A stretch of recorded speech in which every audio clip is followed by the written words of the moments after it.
Então, esforço e vontade. Para começar, eu tenho aqui uma imagem que escolhi propositadamente, que tem muita gente em conexão, que aliás é aquilo que acontece hoje no mundo virtual, no mundo eletrónico, mas também no mundo das mentes. E diz-nos o Manuel Filomeno Miranda, pela psicografia de Divaldo, neste livro, que o comportamento do espírito no corpo ou fora dele, que significa que é para todos nós que partilhamos estes ambientes em planos diferentes de vida, o comportamento do espírito no corpo ou fora dele é responsável pela vida, contribuindo de maneira eficaz na sua programática, igualmente interferindo na conduta do grupo em que se movimenta e onde atua, como dos descendentes que de alguma forma se lhe vinculam.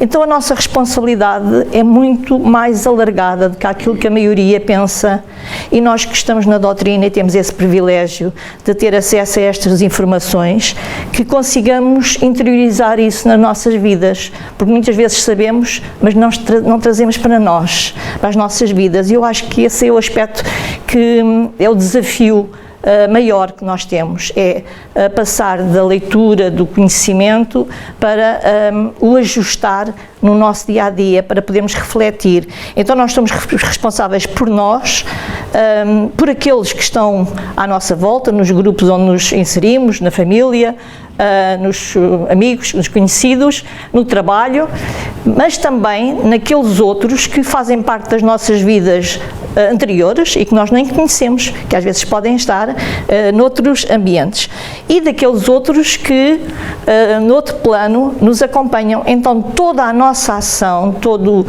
a nossa forma de estar, pensar, agir, vai interagir também. Somos agentes e também somos recebedores dessas influências. Então é muito importante para o tema que nós trazemos hoje. E se calhar mais no fim vamos voltar a enquadrá-lo também assim. Esforço e vontade. Neste livro, eu não sei se conhecem, quem é que já leu o prefácio do livro. Ele tem uma lenda.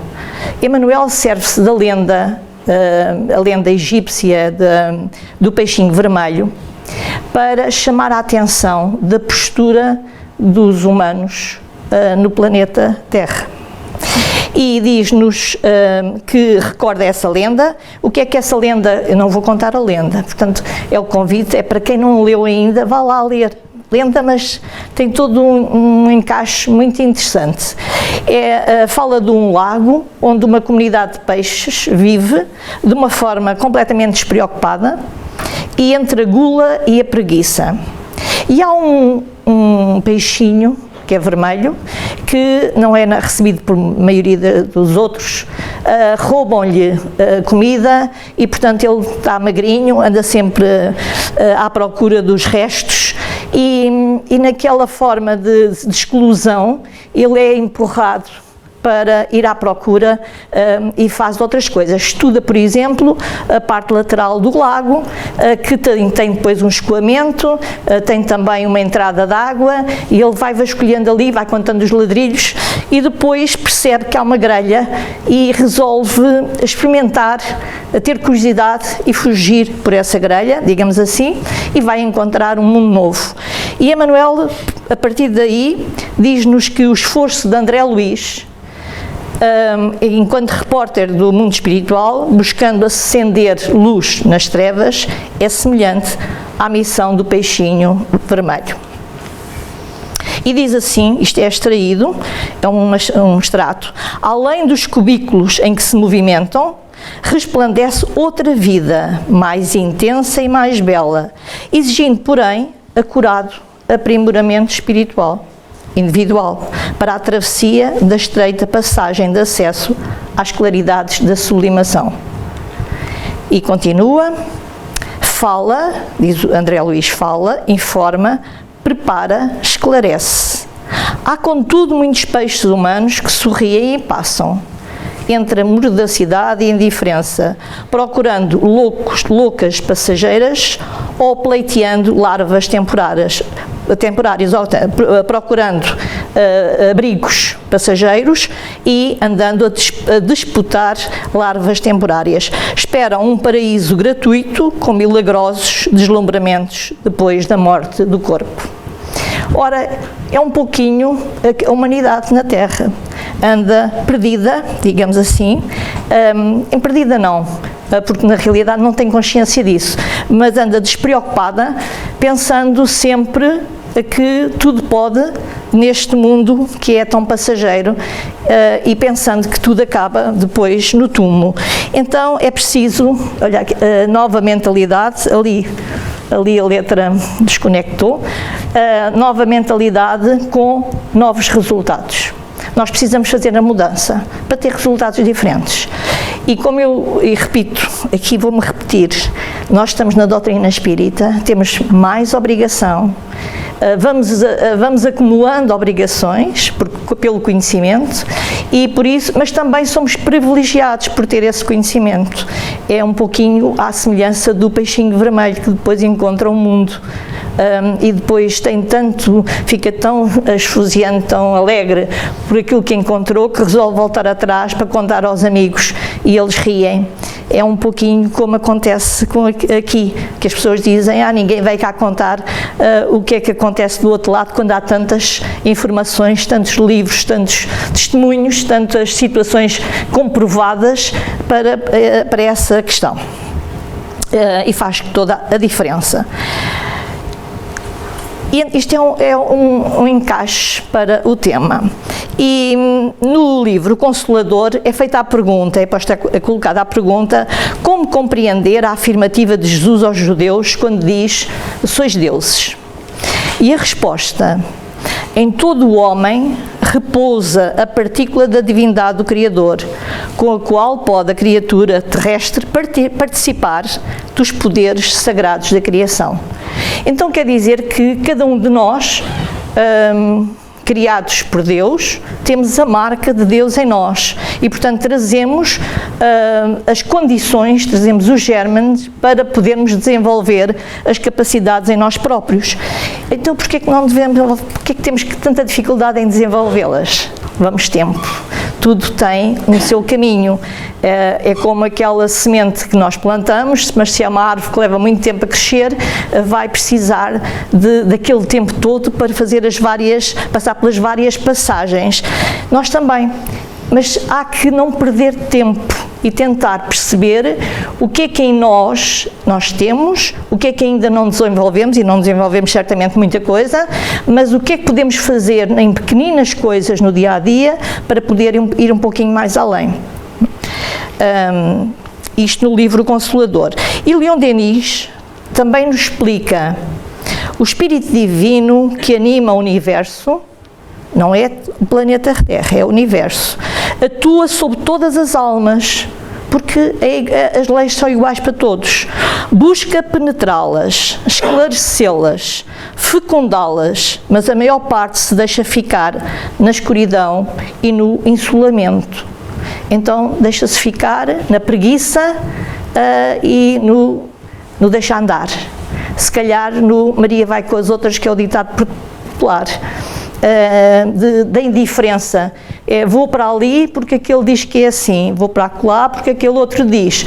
Então, mas nós temos capacidades incríveis para tanta coisa, então, e não temos discernimento para pensar por nós próprios e decidir por nós próprios, e temos que ir atrás de quê?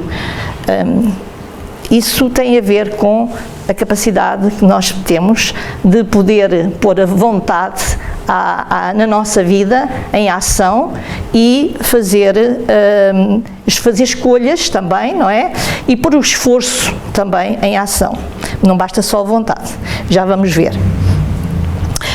No outro livro, que fala sobre o significado da vida, no capítulo 11, a Joana de Ângeles, pela psicografia do Dival, diz-nos: a vida possui um significado especial que reside no autodescobrimento do homem, que passa a valorizar o que é ou não importante no seu peregrinar evolutivo. Mas para que nós consigamos tirar essas capas e ir nos descobrindo, porque muitas vezes não nos conhecemos, não conhecemos as nossas capacidades, não conhecemos mesmo as nossas dificuldades, porque elas podem não estar presentes no nosso dia-a-dia, nesta vida, mas podemos ter algumas situações ainda adormecidas, que nós, neste momento, estão adormecidas, mas que, num determinado momento, perante uma determinada situação, ela pode vir ao cimo, não é? Porque nós todos temos sombra e luz. Muitas vezes essa parte sombra não está visível, não está atuante, porque as circunstâncias não o proporcionaram. E muitas vezes acontece quando há uma situação, muitas vezes a pessoa mostra uma faceta que ela própria pensava não ter e não se conhece. Por isso, o autoconhecimento é fundamental. Joana de Ângeles, na sua série, a série psicológica, tem esse tratamento, esse convite. É preciso ir lá mais fundo. E à medida que nós vamos entendendo algumas coisas, temos condições para entender mais além. E isso é um processo que leva o seu tempo. Não é de uma vida, é de várias vidas. É de várias vidas, porque o conhecimento do ser, nesta passagem tão rápida que nós temos, é apenas um momento, mas nós estamos sempre em aprendizagem, mas é preciso começar, e para começar nós temos que nos levantar. Levanta-te, ó tu que dormes, disse Jesus. Então é preciso levantar-nos, agarrarmos as situações e procurar trabalhá-las, porque isso é um exercício mental, e a pessoa não pode dizer que não tem tempo. Porque tem tempo, mentalmente tem sempre tempo, a mente está sempre em trabalho, está sempre atuante, não é? Continuando, diz-nos esse livro Libertação, cujo início nós falámos do peixinho vermelho, aquela introdução, que o Senhor criou leis impressíveis e perfeitas para que não alcancemos o reino da divina luz ao sabor do acaso. Nós sabemos que, pela doutrina espírita e pelo raciocínio lógico, que não há acasos na obra divina. E espírito algum trairá os imperativos sábios do esforço e do tempo. Ainda que alguns queiram, não vão conseguir fazer isso, porque é da lei, e portanto não vale a pena. E também não vale a pena nós, muitas vezes, estarmos a apresentar isso a algumas pessoas, porque elas não têm ainda capacidade, ou ainda não acordaram, não é que não tenham capacidade, toda a gente tem capacidade, mas ainda não despertaram a sua consciência para uma área e, portanto, permanecem completamente desajustadas dela ou afastadas disso. Mas o facto é que não há casos, e espírito algum trairá os imperativos sábios do esforço e do tempo, sabendo que o esforço, no dizer de André Luiz, neste livro Cartas do Coração, diz que o esforço precede a realização. Então eu tenho que me disponibilizar, tenho que atuar, tenho que me preparar para depois conseguir pôr as situações em ação. O esforço precede a realização. E tem que ser um ato de consciente e bem e pensado, planeado, preparado. Comparemos a mente humana, diz-nos Emmanuel, espelho vivo da consciência lúcida, a um grande escritório. Ele faz esta comparação no livro Pensamento e Vida, que certamente toda a gente conhece e que sempre é muito aflorado, no capítulo 2. E ele fala-nos de 4 departamentos. O departamento do desejo, portanto, desculpem, que eu agora escureci, do desejo, portanto, onde estão as nossas aspirações, as nossas pretensões, os nossos objetivos, a inteligência, porque é um processo que nós vamos desenvolver como seres da criação, a imaginação, porque também temos o lado criativo para pôr em ação, o da memória, porque nós guardamos as experiências das vidas passadas enquanto como intuição ou como inspiração, portanto, como intuição principalmente, temos esses departamentos todos em nós, mas a supervisioná-los todos temos a vontade. A vontade é o departamento que supervisiona todos os outros. E, continuando, diz-nos o seguinte: a vontade é a gerência esclarecida e vigilante. Ora, se num escritório ou numa empresa não houver uma vontade, uma gerência vigilante e esclarecida, alguma coisa vai falhar, obviamente, governando todos os setores da ação mental.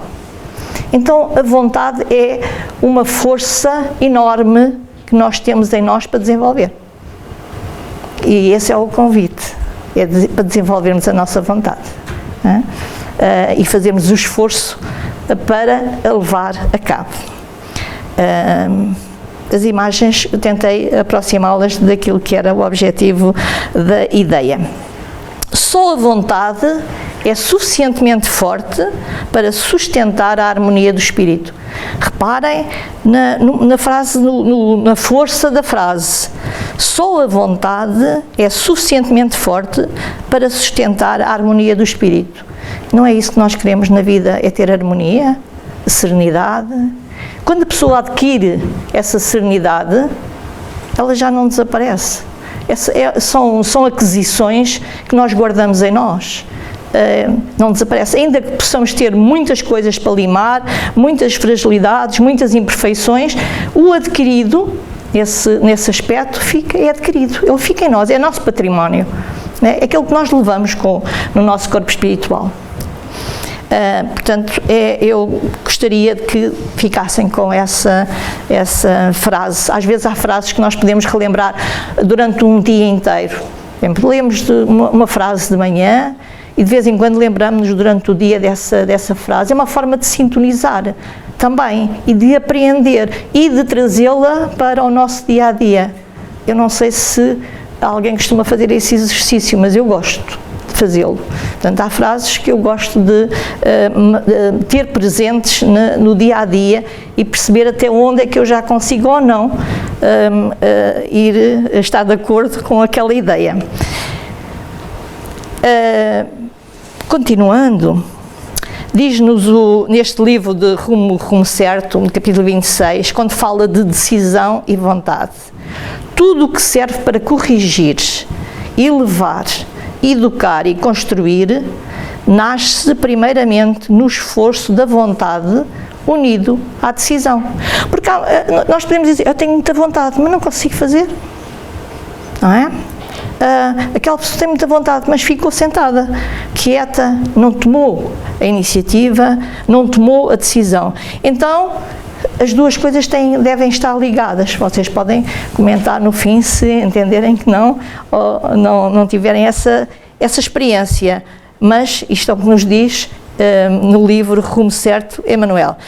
E diz, nós escolhemos, insista, persista e não desista. Eu estava a ver aquele vídeo que estavam aqui a passar, muito bonito, e tinha lá uma série de frases neste sentido. Insistir, não desistir, não é? Lembremos-nos daqueles que encontraram coisas fantásticas para o nosso uso e que tentaram tantas e tantas vezes, não dava resultado, mas nunca desistiram. E esses são exemplos que nós podemos lembrar e perseguir. Ora, vamos só ver este filme, faz favor. Não sei se isto tem o som. Vamos lá? Ok.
E aí, ela ainda não percebeu, né? Não, ele tá boladona, porque o bolo tá dando errado toda hora. Mas tá tentando fazer sempre do mesmo jeito, né? Sim, tá seguindo a receita. Esse tem sido o meu maior desafio com a Soraya.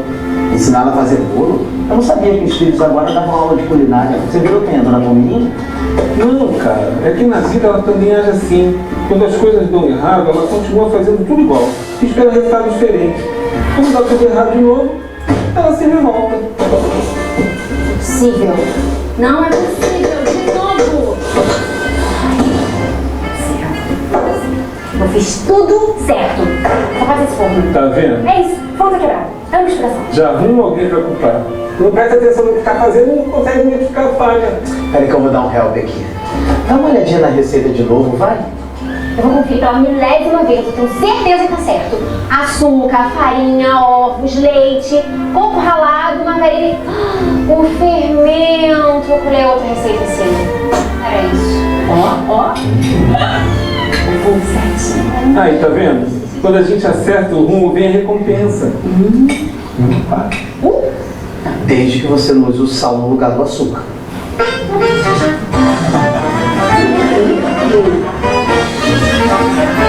Tá ótimo.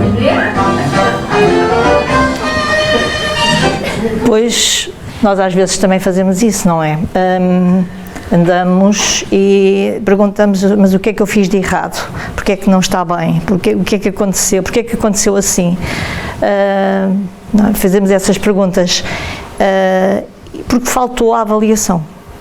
Temos dificuldade em parar para avaliar. Achamos que isso é perder tempo, mas não é, faz parte da preparação. Se não se avaliar, continuamos sempre a avaliar e poder perceber o que é que está menos bem, continuamos a repetir as mesmas coisas e queremos resultados diferentes, mas procedemos da mesma maneira.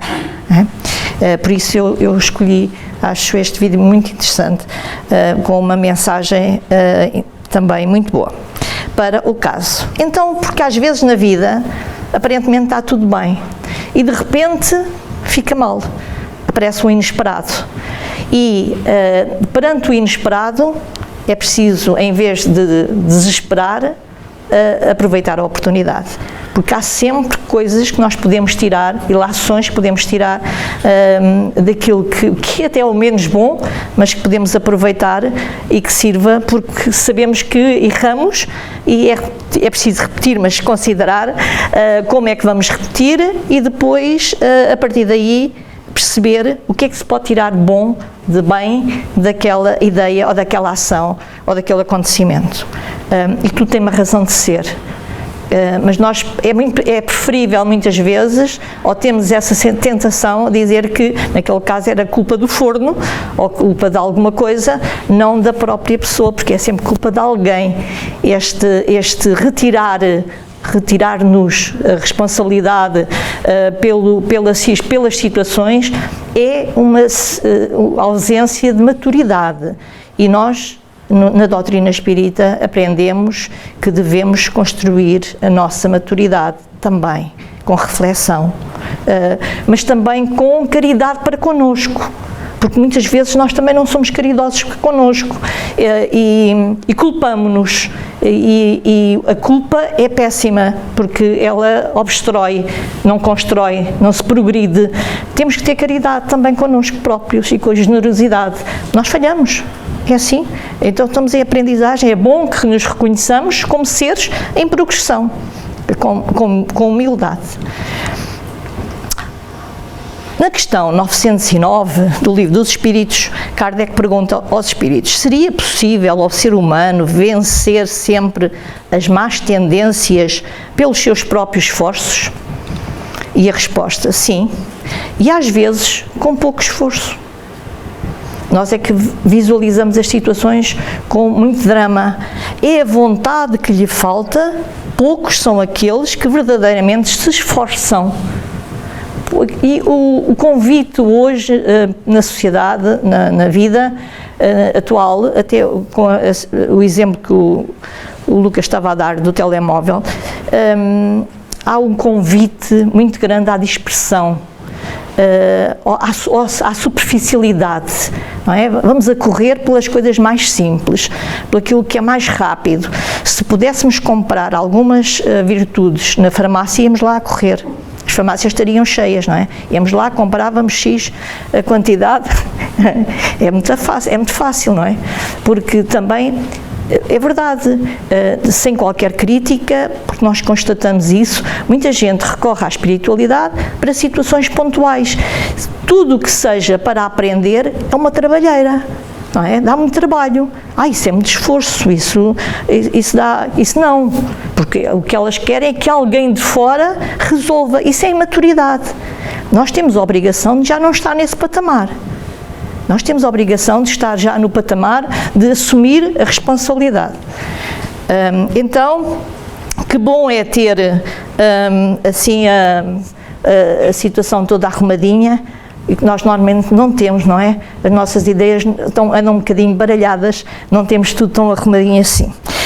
Continuando. Esta é a questão 909, agora na questão 845, também é perguntado por Kardec, as predisposições instintivas que a pessoa traz ao nascer são um obstáculo ao exercício do seu livre-arbítrio? Porque todos nós trazemos situações, não lembramos, mas trazemos-las como inatas, como situações que vêm de intuição, que nos vêm e que mostram as nossas vidas anteriores, não é? Eu gosto de acreditar que o melhor de mim está sempre para chegar, não é? Que nós conseguimos sempre fazer melhor e que o melhor há de vir ainda. Então, as predisposições instintivas são um obstáculo ao exercício do seu livre-arbítrio? E a resposta, não há impulso, a resposta é mais longa, eu só tirei este bocadinho. Não há impulsos irresistíveis quando se tem a vontade de resistir. Lembrai-vos de que querer é poder. E é uma frase que toda a gente conhece, querer é poder. Então nós podemos sempre, temos recursos incríveis em nós, adormecidos, que vamos lá buscar. Mas sabem quando é que nós vamos lá buscar esses recursos? É quando estamos perante tragédias pessoais. Quando estamos perante tragédias pessoais, nós dizemos como é que é possível, e às vezes olhando para outras situações, para outras pessoas, como é que é possível que aquela pessoa aguente e consiga superar, pois nós temos recursos em nós incríveis, estão adormecidos, mas vamos lá buscá-los sempre que houver necessidade. É preciso sempre olhar para a frente com positividade, não é? Não chegarmos a recolhermos, porque nós podemos, se quisermos, somos seres que temos essas potencialidades. Lembremos-nos de que o homem interior se renova sempre, em renovação. A luta enriquece-o de experiência. A dor aprimora-lhe as emoções e o sacrifício tempera-lhe o caráter. Muitas vezes é preciso renunciar. Eu gostaria de estar no outro lado qualquer, num lugar muito mais, agora, em vez de estar a apanhar vento e com água muito fria, está noutro lugar. Não é possível. Porque, por várias razões. Então, e há outras situações mais difíceis na nossa vida, nós temos que renunciar por vezes, não é? Aquele livro, A Renúncia, é um bom livro para o verão, para ler, o livro da renúncia. Perceber que com aquele espírito se prepara, se quer renascer na Terra e já não tinha necessidade de o fazer. É excelente. Então, a luta enriquece de experiência, a dor aprimora as emoções e o sacrifício tempera o caráter. E o caráter é sempre aquilo que resulta das nossas múltiplas vidas, das nossas múltiplas vivências. Digamos que é assim a amostragem da nossa individualidade. E nós estamos mesmo em espiral, sempre para, obrigatoriamente, para progredir, e ninguém foge a essa lei de evolução. Então, há aqui uma frase que eu não devo fazer, o não consigo. Porque se eu tenho essas potencialidades em mim e posso sempre desenvolvê-las, eu posso dizer é que ainda não consigo, mas hei de lá chegar. Ainda não consigo, mas hei de chegar. É o lema que nós nos devemos propor a nós próprios, digo eu. E também o de avançar, porque se tivermos medo do caminho, não é? Não saímos do mesmo lugar. E o convite é para que possamos sair do lugar. Sair e não ter medo do caminho. O caminho são escolhas. Nós podemos ir para um caminho onde o percurso seja mais difícil, mas foi uma escolha. Se errarmos, é vontade, temos que recomeçar. Temos sempre hipótese de recomeçar. Esta vida é uma passagem. Já tivemos tantas. Por que é que nós nos preocupamos tanto e ficamos tão deprimidos com a vida, quando já tivemos tantas para trás e outras vamos ter mais à frente, não é? É que temos que ter essa latitude, temos que ter essa extensão do olhar em relação às nossas vidas, porque esta é apenas uma das muitas que nós temos que ter. E essa possibilidade, não encontramos nenhuma doutrina que nos perspective isso. Então, nós somos mesmo privilegiados. Mesmo privilegiados. Todo esforço digno, diz-nos neste livro, Nos Domínios da Mediunidade, de André Luiz, pela psicografia de Chico Xavier, todo esforço digno, por mínimo que seja, recebe invariavelmente da vida a melhor resposta. Sempre há. Sempre há. Aqui ou lá, não vem logo, porque o tempo que nós queremos não é o tempo certo, não é ainda o tempo. Às vezes as circunstâncias ainda não propiciam que seja o tempo adequado, mas ele há de vir, porque é um esforço, se for digno, sempre tem a recompensa. Mas atenção, porque o esforço deve ser diário, não há atalho ainda para o esforço. Temos que fazê-lo, persistir e avançar. E estamos quase a acabar. Também não vale a pena voltar para trás, porque aqui não é a canção do Ao Tempo Volta para Trás, essa também já é muito antiga. Aqui é sempre para a frente, porque estamos com a lei da evolução, estamos perante ela e outras leis que nos orientam e, portanto, não há como voltar para trás, não é? Podemos recordar algumas situações, mas há sempre mais à frente coisas que vamos encontrar e que são melhores, porque terá que ser assim, o mundo será melhor. Mas o mundo está tão mau, pois está, mas se eu estivesse serena e construir a serenidade em mim, eu emito para a atmosfera a vibração positiva. Então eu não faço parte. O que é que nós estamos a transmitir quando nós estamos pesarosos, pessimistas? Como é que nós estamos a influenciar? Então, se não podemos fazer nada mais, pelo menos façamos isso. É contribuir para a psicosfera da Terra, para que ela seja mais positiva, porque essa vai abranger a todos. E nós temos que fazer no individual e no coletivo. Não esqueçamos aquele primeiro quadro. Nós trabalhamos para o individual, mas também para o coletivo. Estamos inseridos numa sociedade, fazemos parte de um todo. Ninguém está sozinho, não é?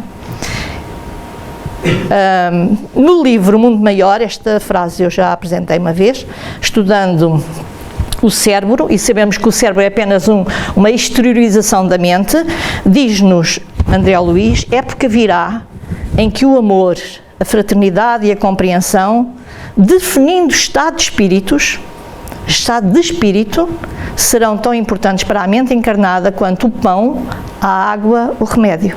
É questão de tempo. Lícito é esperar sempre o bem com o otimismo divino. É uma mensagem de esperança, muita esperança. Não é já, será noutra vida, possivelmente, mas temos que fazer a nossa construção, temos que fazer a nossa parte. Nós somos convidados como participantes a dar o nosso contributo. Então, certamente que retiraremos as máscaras e deixaremos ficar aquele que está por trás da máscara, que é bem mais luminoso. E nós temos que descascar as nossas máscaras também com as nossas atuações, com a nossa forma de nos apresentarmos, melhorando o nosso pensamento e os nossos sentimentos.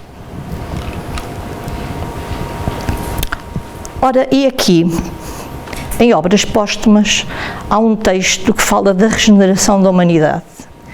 Eu não trouxe aquela parte que fala e que apresenta as situações que nós estamos agora a vivenciar, porque na realidade fala delas. Não, eu trago a outra parte, aquela que nos diz: espíritas, o futuro é vosso e de todos os homens de coração e devotados. Não vos assustem os obstáculos, porquanto nenhum há que possa embaraçar os desígnios da providência. Jesus está no leme. Ele disse que ninguém ficava para trás. Então, nós temos que entregar, fazer a nossa parte. Não podemos cruzar os braços, ficar indiferentes, certamente que não, porque aliás a indiferença não é a doutrina que não é aceite, digamos assim, porque Jesus dizia que seja o teu dizer sim, sim, não, não. Ficar ali na corda bamba não é uma posição, pode ser comodista, mas não é uma postura correta. Então, este é o convite: não vos assustem os obstáculos, porquanto nenhum há que possa embaraçar os desígnios da providência. Trabalhai sem descanso e agradecei a Deus o ter-vos colocado na vanguarda da nova falange.